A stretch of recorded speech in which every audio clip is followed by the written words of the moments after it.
Shalom, Mujua-jua, selamat pagi.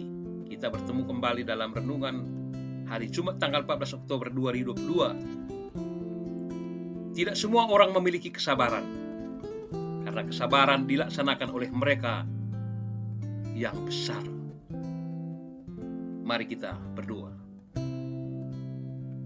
Terima kasih Bapa buat anugerah yang Tuhan nyatakan bagi hidup kami sampai saat ini.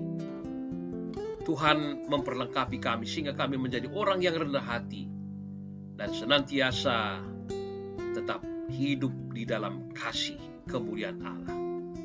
Dalam nama Tuhan Yesus kami berdoa. Amin. Firman Tuhan hari ini Kolose 3:13a.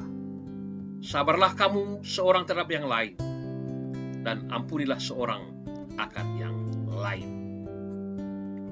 Saudaraku, zaman sekarang sangat sulit menemukan orang yang bisa bersikap sabar. Sebab banyak orang yang lebih cenderung cepat-cepat, serba instan, bahkan terburu-buru dalam mengerjakan sesuatu. Dan bila kita sedang menghadapi masalah atau pergumulan, orang hanya sering memberi nasihat. Ya, yang sabar ya. Seorang pejabat kunjungan ke Singapura, ternyata penerbangan itu tertunda karena ada masalah pada mesin pesawatnya. Penundaan dari 30 menit, lalu 60 menit, bahkan sampai 3 jam. Akhirnya semua penumpang marah-marah dan mulai berubah menjadi kerusuhan demo massa. Mereka berteriak-teriak kepada petugas dengan bahasa kasar. Saat memperhatikan situasi ini, seorang pilot dari Singapura berkata dengan lembut, kesabaran akan sangat dibutuhkan pada saat ini. Kerap kali saudara, ketidaksabaran hanyalah cerminan dari keegoisan kita dalam menanggapi kekecewaan hidup. Kasih sejati digambarkan di dalam pengorbanan diri Tuhan Yesus. Dan salah satu cara menunjukkan kasih itu adalah kesabaran terhadap orang lain.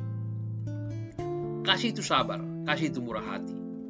Ia tidak melakukan yang tidak sopan dan tidak mencari keuntungan diri sendiri. Tentunya sebagai orang Kristen kita dituntut untuk memiliki sikap sabar dan saling bersabar satu sama lain.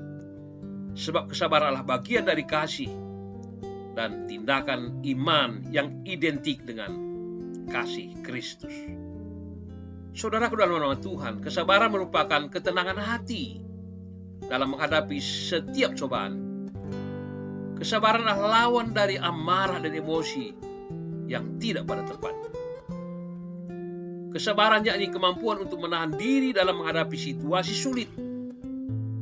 Sifat tenang, tabah, tidak tergesa-gesa atau terlalu bernafsu. Saat orang marah atau menyakiti hati kita, maka janganlah berpikir untuk membalasnya. Itulah yang dinamakan kesabaran. Kesabaran juga merupakan bagian dari buah-buah roh yang harus selalu terpancar dalam kehidupan orang percaya.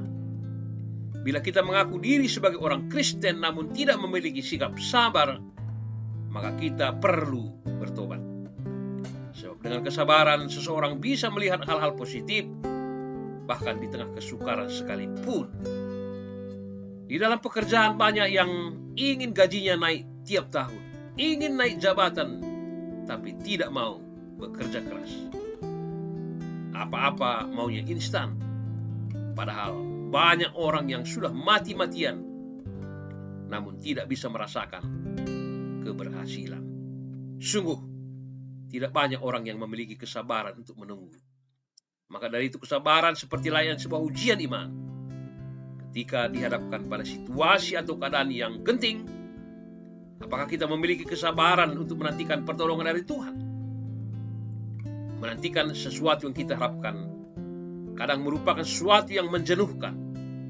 Maka dari itu kita perlu melatih diri untuk menjadi orang yang sabar dalam segala keadaan. Belajarlah hidup untuk bersabar di dalam iman, karena Tuhan senantiasa menyertai dan menolong kita. Amin. Nyanyian rohani kita, sabar dalam susahmu. Mojua-jua, salam sehat. Tuhan Yesus memberkati.